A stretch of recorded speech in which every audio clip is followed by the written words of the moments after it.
factual description of the scene in which Arcady Shapira, the father, is in the bedroom with his wife Irina, who is gravely ill with a terminal brain tumor.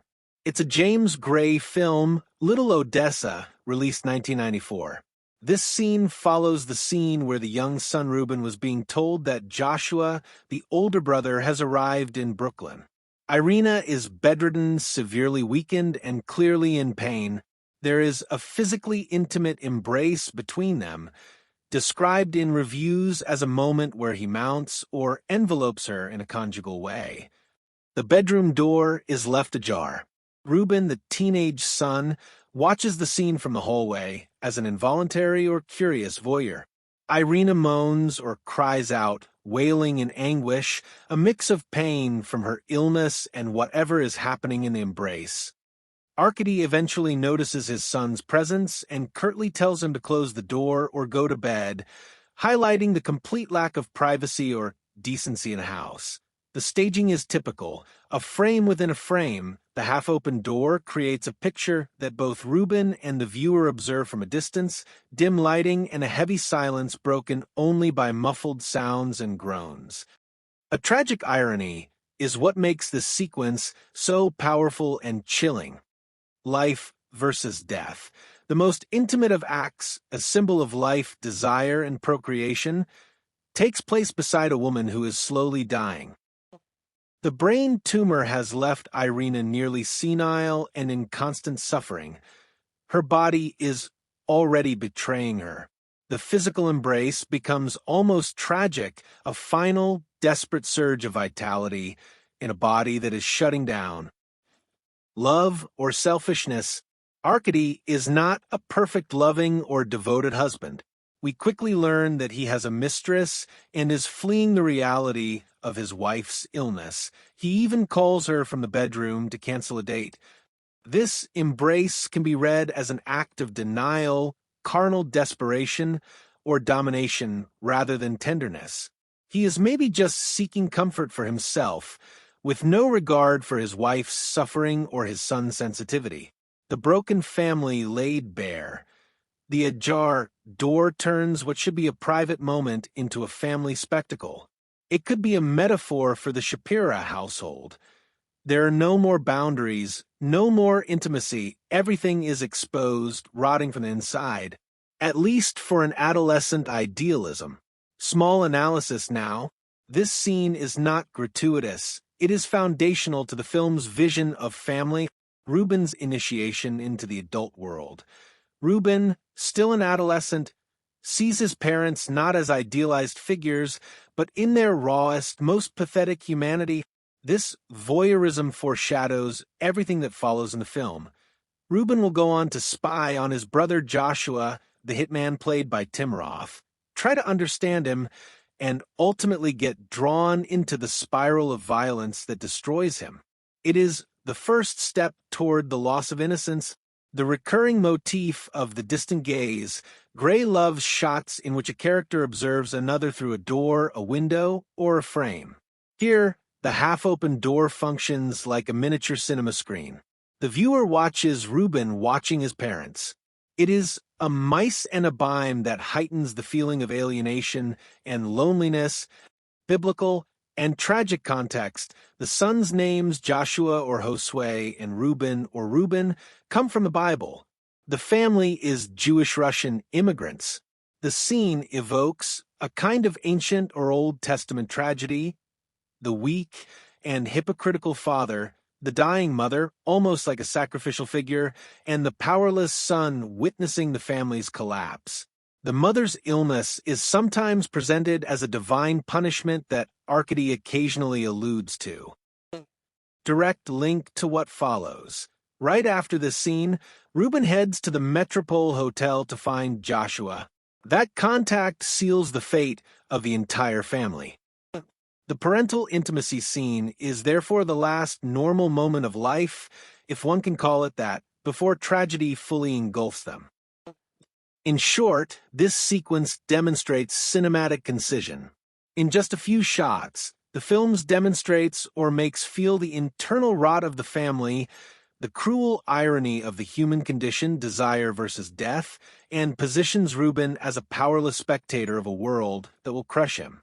It is a typical bleak, cold, and profoundly human style. The movie is not sexy. It is visceral and despairing. Irina is suffering from a terminal brain tumor that has already caused major neurological damage. Critics often describe her as wailing in anguish while bedridden. These sounds are raw, involuntary outbursts that mix pain, disorientation, and physical suffering. The agony has frequently been compared to the intense, tormented vocalizations in Ingmar Bergman's Cries and Whispers, film in which a woman is dying in agony. The tumor likely causes headaches, nausea, neurological spasms, and emotional instability, all of which produce these audible expressions of distress. At the same time, there is a psychological layer. Irina is at least intermittently aware of her husband's emotional absence and infidelity. Her wailing intensifies into clear anguish. The sounds therefore combine physical, direct bodily torment from the advancing cancer, psychological and emotional, despair, abandonment, and the humiliation of her situation.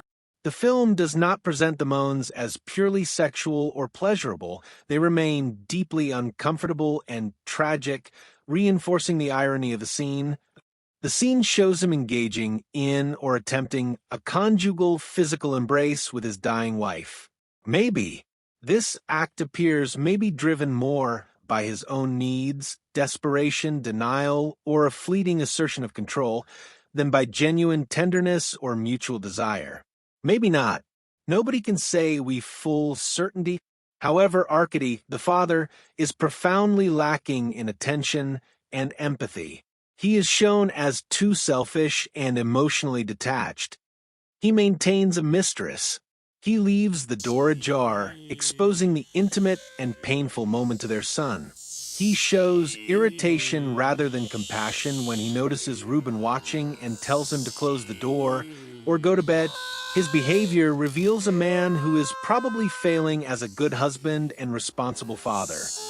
Maybe he avoids confronting his wife's terminal illness, seeks comfort elsewhere, and offers little real care. The embrace feels more like an act of self-soothing or denial than attentive lovemaking. In short, he is not impotent in the sexual sense, but he is deeply inadequate, selfish, neglectful, and emotionally impotent in the broader human sense. At least in the eyes of the young boy, who doesn't understand everything. The bedroom scene occurs very early and establishes Reuben's alienation and discomfort within the decaying family home. Right afterward, Reuben leaves the apartment and heads to the hotel where his older brother Joshua is staying. This is not depicted as panicked running away, but as a deliberate, almost inevitable step. Reuben idolizes Joshua, his older brother, a killer, and seeks connection, escape, or understanding outside the suffocating dysfunction at home. The pseudo-sexual or intimate parental moment serves as emotional trigger. It confronts the young teenager with the raw, pathetic reality of his parents' relationship, death, desire, selfishness, and the absence of privacy or dignity. This voyeuristic exposure deepens Reuben's sense of isolation and accelerates his turn toward Joshua, the exiled, prodigal brother who represents a dangerous but magnetic alternative to the family's rot. The scene marks the confirmation of Reuben's loss of innocence and his fatal pull into his brother's world. The contact with Joshua at the hotel will set the tragedy in motion, ultimately leading to violence and death. Arcady wants to downplay the awkwardness of what Reuben has just witnessed. By saying it'll be okay, he brushes off the emotional weight of the moment, both the mother's visible suffering and the pseudo-sexual nature of the embrace. It's a way of saying, don't make a big deal out of this, just go away. Arcady is not equipped or willing to have a real conversation with his son about death, illness, desire, or family dysfunction. A quick, it'll be okay, lets him avoid any deeper engagement. He offers no explanation, no apology for the lack of privacy, even if the small apartment is not suited for privacy, which is an explanation in itself. Everything in this scene revolves around Arcady's needs. He is maybe in the middle of seeking physical or emotional relief for himself while his wife is dying. Reassuring Reuben in such a perfunctory way allows him to quickly return to what he was doing without guilt or interruption. This line perfectly shows Arcady's broader failure as a father and husband. He is intellectually pretentious. His reassurance is hollow and mechanical. He does what he can do in a difficult life.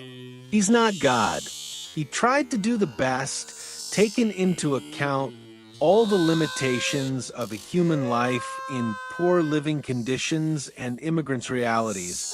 The young adolescent son awaits help and needs a real and powerful strong father, a guidance in life. Arcady is not this kind of father. Reuben will look for guidance in the wrong direction, the one of his criminal brother at the Metropole Hotel.